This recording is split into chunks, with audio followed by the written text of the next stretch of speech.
सभी भक्तों को राधे राधे। हमारी वीडियो जो भी आपके पास आ रही हैं उनको अंत तक देखना है, और अंत तक देखना, यदि आपको पसंद आती है तो लाइक और कमेंट करें, और पहली बार यदि आप चैनल पर आए हैं तो इस चैनल को सब्सक्राइब करें, और बेल आइकन घंटी दबाना जरूरी है, जिससे कि सभी प्रोग्राम जो भी आते हैं वो सबसे पहले आपके पास आए। धन्यवाद। अब हमारी बेटी रुक्मिणी शादी के लायक हो गई है, और जब बेटी शादी के लायक हो जाए तो उसकी शादी कर देनी चाहिए। अगर कुंवारी लड़की घर में घूमती है तो उसे देख के माता पिता को पाप लगता है। ध्यान रखना सज्जनों। तो भीष्म कहने लगे तुम्हें माँ होने के कारण चिंता है तो पिता होने के कारण चिंता हमें भी है। हम ये फैसला आज ही करेंगे कि रुक्मिणी की शादी कहाँ की जाए। आज महाराज भीष्म दरबार में पहुंच जाते हैं। दरबार में बैठे हुए लोगों से कहा है, आप लोग तो जानते ही हो एक हमारे घर में हमारी बेटी है जिसका नाम है रुक्मिणी। आप लोगों ने खूब देखी है। अगर आपकी नजर में हमारी लड़की के योग्य कोई लड़का हो तो बताओ। तो देखिए, कोई किसी का नाम बता रहा है, कोई किसी का बता रहा है। एक खड़ा हो गया, बोले भगवान रुक्मिणी की शादी अगर दुर्योधन के साथ कर दी जाए तो बहुत अच्छा रहे, क्योंकि सम्राट राजा है। उसकी बात पूरी नहीं हो पाई। दूसरा खड़ा हो गया, कहने लगा महाराज बिल्कुल नहीं, सम्राट राजा है तो क्या हुआ, सगे भाइयों का सगा नहीं हुआ, उसके साथ नहीं। कहने का मतलब है जब कोई किसी का नाम बताता है तो दूसरा बुराई करने में लग जाता है। सुबह से दोपहर हो गया, ये फैसला नहीं हो पाया कि रुक्मिणी की शादी कहाँ की जाए। बाद में एक खड़ा हो गया, दोनों हाथ जोड़े, कहा भगवान अगर रुक्मिणी की शादी द्वारकाधीश भगवान कन्हैया के साथ हो जाए तो बहुत अच्छा रहे। भीष्म कहने लगे बस यही तो हम कहना चाहते थे। हो गया फैसला, हम अपनी बेटी का विवाह द्वारकाधीश भगवान कन्हैया के साथ करेंगे। अब भीष्म किस बात को कह नहीं पाए, उससे पहले उसी सभा में भीष्म का बड़ा लड़का रुकुम बैठा हुआ था। उठ के खड़ा हो गया, कहने लगा पिताजी किसका नाम सुन के इतने हर्ष में हो गए तुम, किसकी बड़ाई करने में लग गए तुम। बन बन गाय चराता रहा, दत माखन लूट लूट के खाता रहा, अब द्वारका का राजा हुआ तो क्या हुआ, है तो भाई चोर। हम अपनी बहन का विवाह उसके साथ हरगिज नहीं करेंगे। तो भीष्म कहने लगे चिल्ला काय बोल रहे हो, अरे अगर तुम्हारी नजर में कोई अच्छा लड़का हो तो तुम ही बताओ। बोले हाँ, अगर आपने पहले हमें पूछ लिया होता तो कब का बता दिया होता। भीष्म को बोले तो अब बता दो। तो वो कहने लगा देखो तुम जानते तो बहुत हो लेकिन तुम्हारे ध्यान में नहीं आ रहा। कौन है? बोले कोई और नहीं, अपना रिश्तेदार है। कौन है? बोले बहुत बड़ा परिवार है कौन? बोले बहुत लंबा व्यवहार है कौन? बोले बहुत भोला भाला है कौन? बोले बहुत दिल वाला है। नाम क्या है? बोले बहुत पैसे वाला है। अरे है कौन? बोले कोई और नहीं, अपना साला है। और जब ये कहा कि अपना साला है, भीष्म कहने लगे मूर्ख, क्या अपनी बहन की शादी अपने साले के साथ करेगा? तुझे शर्म नहीं आई? रुकुम कहने लगा पिताजी इसमें मुसीबत वाली बात कौन सी है? जब वो अपनी बहन की शादी हमारे साथ कर सकता है तो अगर हम अपनी बहन की शादी उसके साथ कर देंगे कौन सी भाभी है? इतना ही तो है, जब वो आया करेगा तो हम जीजा कह दिया करेंगे, और जब हम जाया करेंगे तो वो जीजा कह दिया करेगा, बराबर हो जाएंगे। भीष्म कहने लगे मूर्ख, मेरे घर में 2-4 लड़कियां नहीं है, एक ही हमारी बेटी है, इसलिए मेरी बात मान जा। और बोले हैं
पे 2-4 लड़कियां नहीं है, एक ही हमारी बेटी है, इसलिए तू एक काम कर, द्वारकाधीश कन्हैया को बुला ले, उनके साथ शादी कर दे।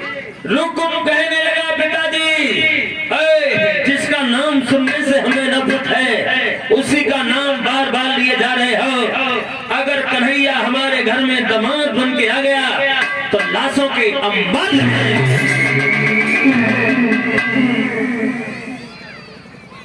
ध्यान रखना, अगर श्याम हमारे घर में दामाद बन के आ गया तो खून की नदी बह जाएगी, लाखों महिलाओं के श्रृंगार उजड़ जाएंगे, बच्चे अनाथ हो जाएंगे और सबसे पहले लाश उसकी उठेगी जिसके सिर पे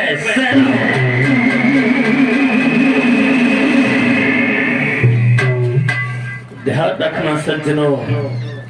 इतना कहने के बाद वो रुकुम भागा, घर पहुंच गया और जब घर पहुंचा है सोचा कहीं पिताजी ऐसा ना करें, कन्हैया को बुलाना है, क्यों न जल्दी अपने साले को खबर भिजवाई जाए। तो आज रुकुम अपने साले शिशुपाल के लिए पत्र लिखता है और उस पत्र में साफ लिख दिया है, माताओं बहनों, साले शिशुपाल, आप तो जानते ही हो हमारे घर में एक हमारी बहन है, आपने खूब देखी है, जिसका नाम रुक्मिणी है। हम अपनी बहन का विवाह आपके साथ करना चाहते हैं और जब बारात लेके आओ तो थोड़ी होशियारी से आना, हो सकता है या द्वारका का कन्हैया भी आए। नीचे अपने हस्ताक्षर कर दिए, नाई और पंडित को बुलाया, चंदेरी में भेज दिया और जब चंदेरी में भेज दिया है वो नाई और पंडित शिशुपाल से जाके मिले हैं। शिशुपाल ने पूछा, पंडित जी कहां से आना हुआ? पंडित जी बोले कुंदनपुर से आए हैं। शिशुपाल बोला वहां तो हमारे बहन बहनों ही रहते हैं, बोले उन्होंने ही भेजा है। क्या हुआ? बोले बताएं या पत्र खोल के पढ़ोगे? बोले बताओ। पंडित जी बोले शिशुपाल तुम्हारे बहनों ही अपनी बहन की शादी तुम्हारे साथ करना चाहते हैं, शिशुपाल तुम्हारा क्या विचार है? शिशुपाल बोला पंडित जी हमारे बहनोई अपनी बहन की शादी हमारे साथ? बोले हाँ। शिशुपाल बोला भगवान हमारे जैसे बहनोई सब काऊ को मिले, हमारे जैसे बहनोई सब काऊ को मिले, हमने तो देखी है, अंधेरे में बिठा दे, उजाला की कोई जरूरत ही नहीं है, इतनी सुंदर है और तुम हमें पूछ रहे हो हमारा क्या विचार है? हम तैयार, एकदम तैयार।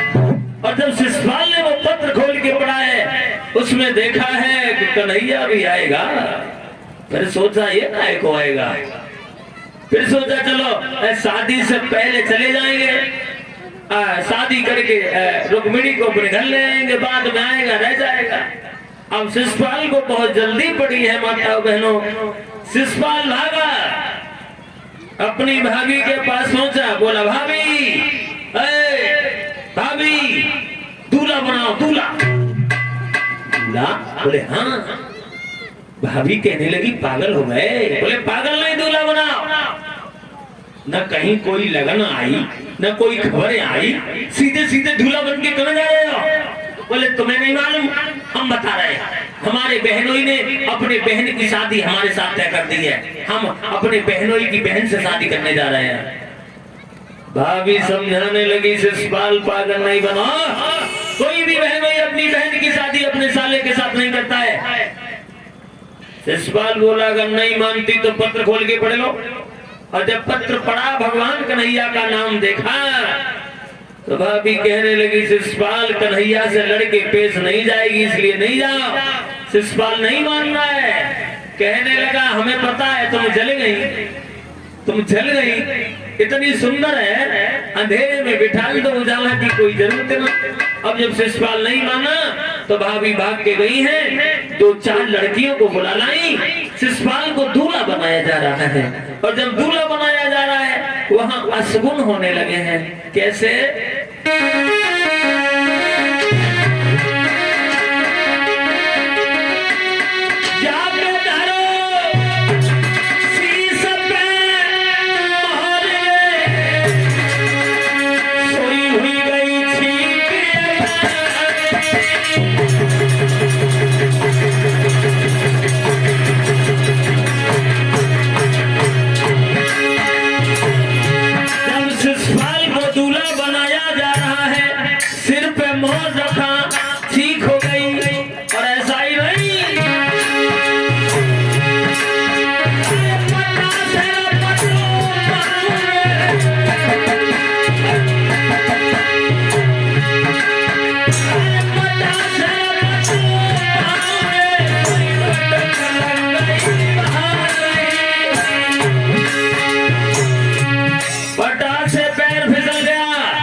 शिशुपाल गिर गए और जब शिशुपाल गिरे लड़कियां गीत गा रही थी। एक लड़की गीत गाना तो भूल गई, ताली बजा के हंसने लगी। अब जब लड़की हंसी शिशुपाल बोले तू काय को हंसी, तू काय को हंसी, बहादुर लोग तो गिरते ही रहते हैं, तू गीत गा गा। लड़कियां गीत गा रही है।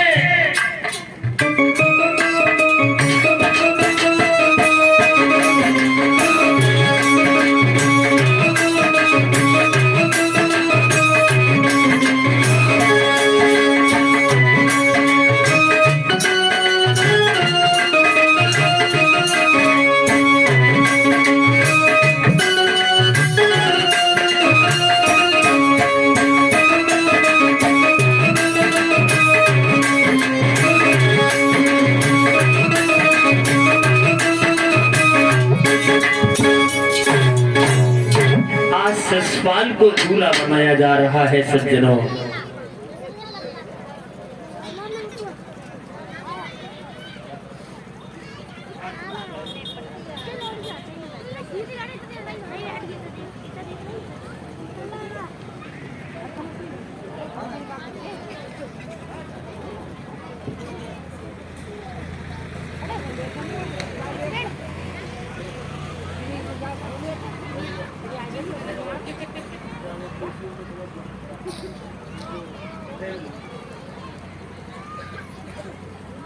आज शिशुपाल को दूल्हा बनाया जा रहा है।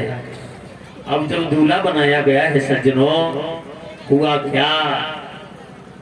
कहने का मतलब है शिशुपाल बोला भाभी अब कोई कमी तो नहीं रह गई दूल्हा बनने में। भाभी बोली अब हाँ अब कोई कमी नहीं है, अब कोई कमी नहीं है। एक लड़की कहने लगी आंखों की तरफ देखो तो ऐसा लगता है अभी काजल नहीं लगा है। शिशुपाल बोला कमी छोड़ दी, काजल ले आओ, जल्दी ले आओ। अब भाभी भाग के गई, काजल ले आई, आंखों में काजल लगाती जा रही है, समझाती भी जा रही है शिशुपाल।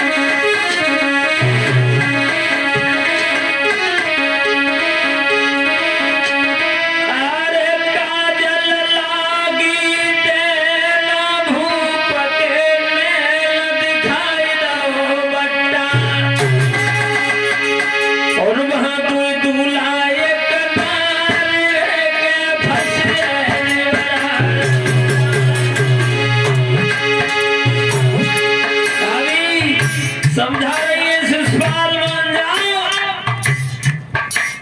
तुम धरि देव मोहर उतार रही उच्चार धरो नहीं गट्टा, कछु थारी गाय रही गीत मचाए रही ठट्टा।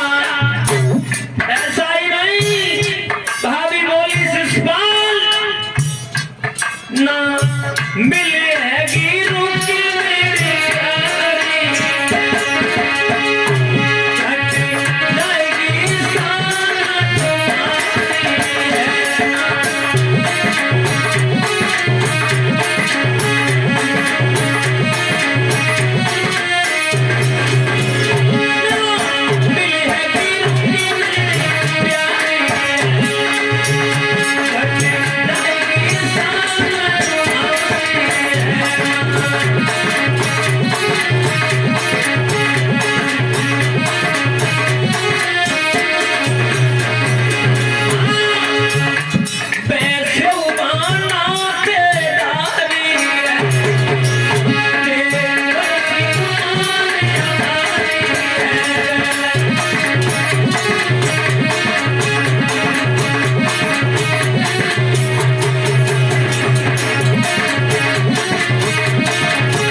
समझा रही है लेकिन शिशुपाल नहीं मानता है।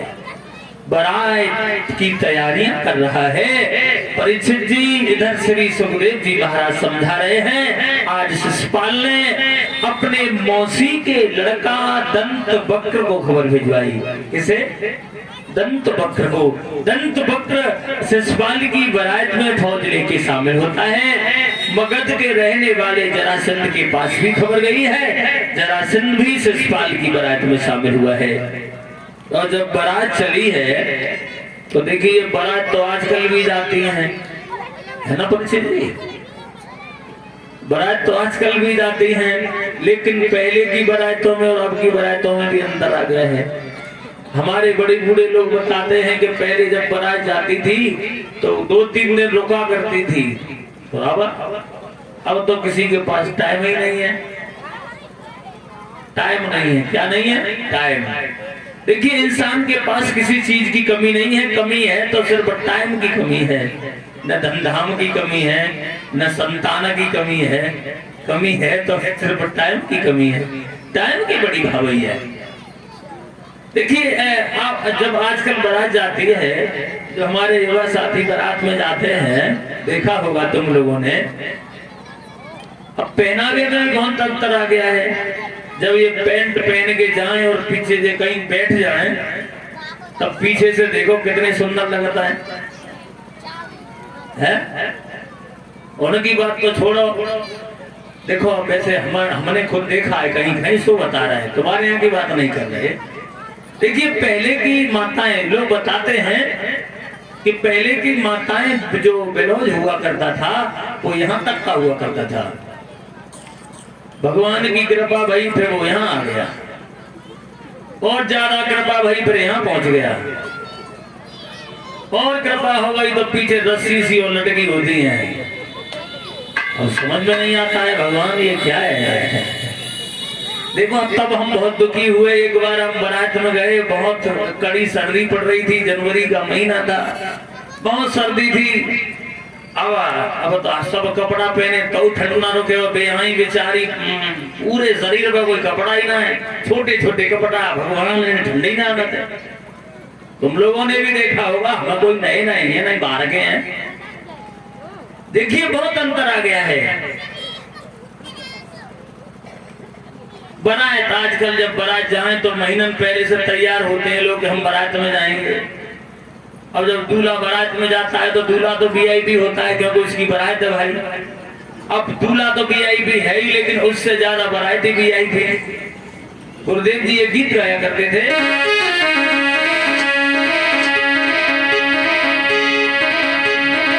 कि भाई हाल सभी बेहाल काम होगी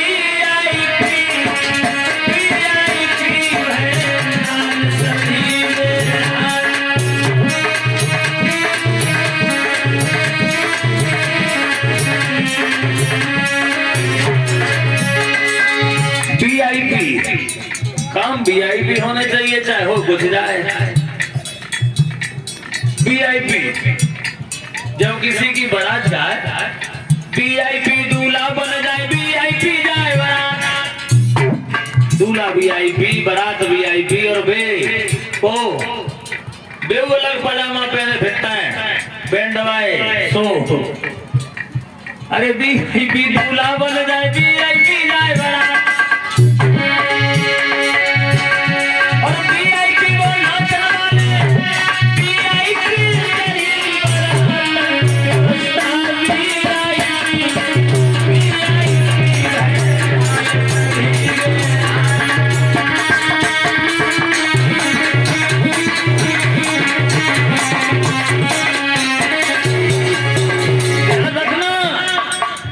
वीआईपी, बारात वीआईपी, बैंड दबाए वीआईपी।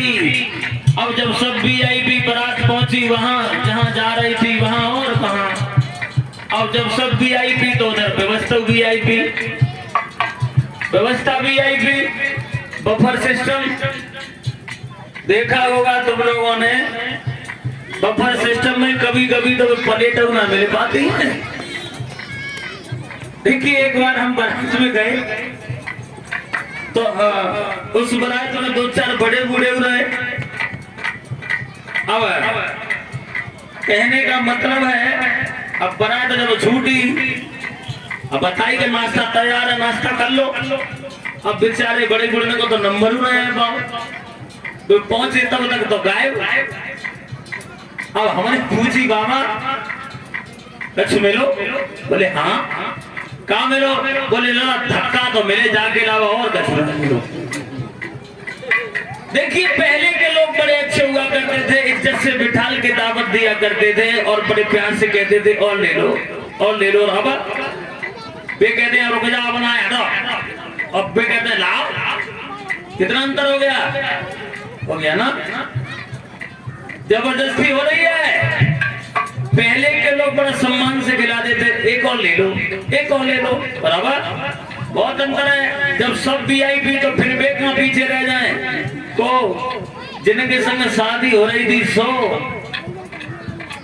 अरे वीआईपी की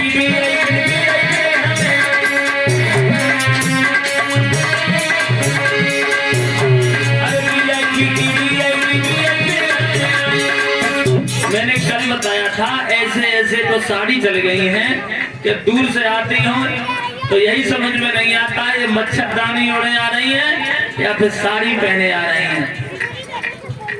कितना भी बड़ा लंबा घूंघट मान ले लेकिन दिखाई सब देता है। अरे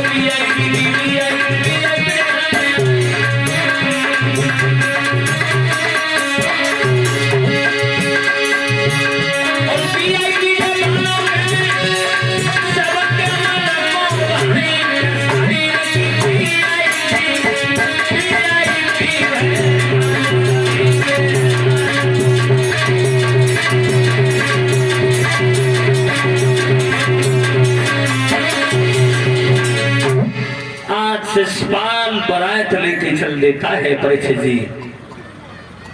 कहाँ चला? कुंदनपुर के लिए। और जब कुंदनपुर के पास पहुंच जाता है तो कुंदनपुर को चारों तरफ से घेर लिया। रुक्म ने सुना कि हमारे साले शिषपाल बारात लेके आ गए हैं तो अपने कर्मचारियों से कहने लगा, हमारे साले शिषपाल बारात लेके आ गए हैं, बारात की खातिरदारी में कोई कमी न रह जाए। इतनी खातिरदारी करो, इतनी खातिरदारी करो, कोई कमी न रह जाए। छोटी छोटी बातों पर तो रूठ जाता है लेकिन हमसे कुछ नहीं कहेगा क्योंकि हमारा साला है। अब बारात की खातिरदारी हो रही है सज्जनों। उधर रुक्मिणी ने सुना कि मेरा भैया मेरे और कन्हैया के बीच में दीवार बन ही गया। तो रुक्मिणी के दिल पे वो वज्र सा बैठा, उसे सहन नहीं कर पाई। रुक्मिणी पछाड़ खा के आंगन में गिर गई। भगवान मुरली मनोहर को याद करती हुई बोली है, श्याम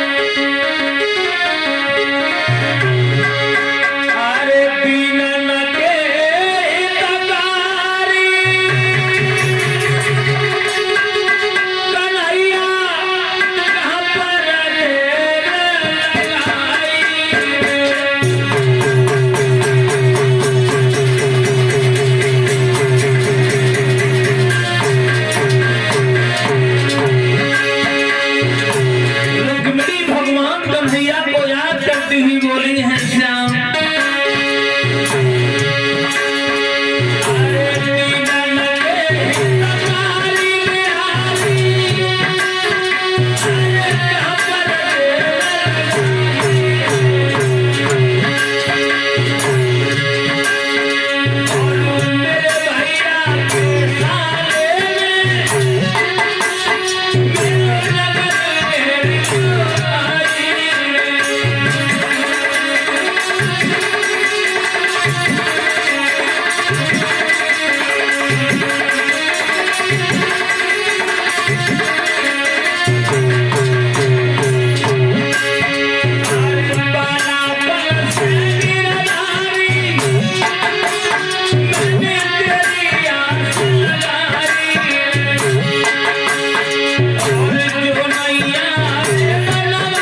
सज्जनों, आज रुक्मिणी पछाड़ खा के आंगन में गिर गई। भगवान मुरली मनोहर को याद करते हुए बोली है, श्याम मैंने तुम्हारे नाम का बचपन से भजन कीर्तन गुणगान किया है।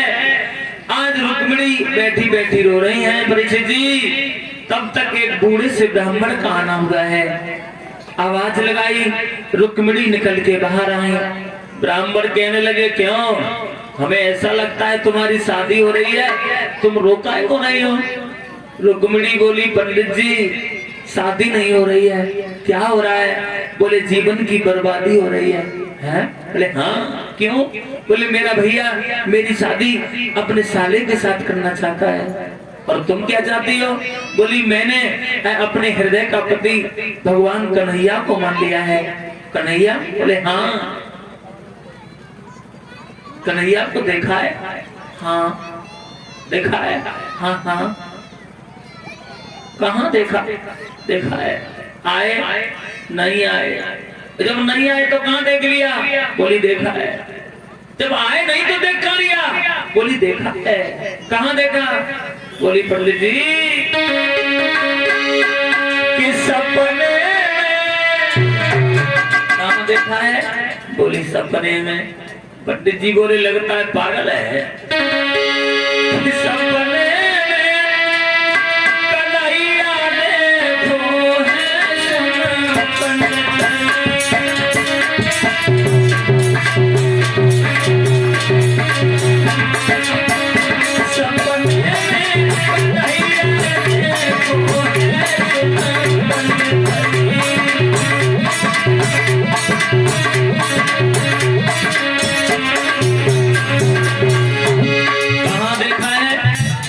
सपने सपने में देखा है। पंडित जी बोले बावरी सपने भी कभी अपने होते हैं? बोली नहीं पंडित जी सपने में देखा है। अच्छी बात है, अगर सपने में देखा तो तुम्हारी बात भी हुई होगी। हाँ क्या बात हुई? बोली सुनो।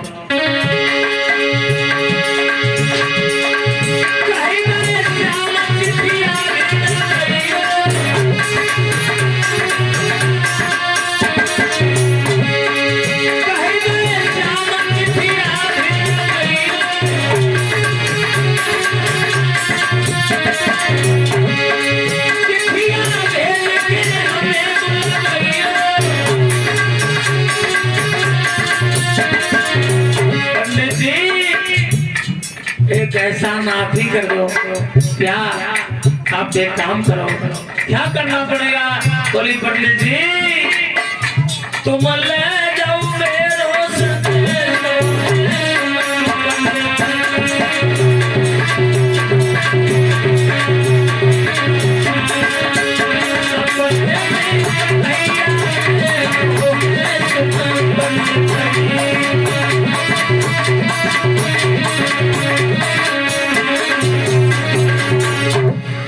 पंडित जी ने कहा सपने में क्या बात हुई? बोले सपने में आए और ये कह रहे थे तुम हमारे पास अपना प्रेम पत्र भिजवा देना, हम उसी पत्र के साथ आ जाएंगे।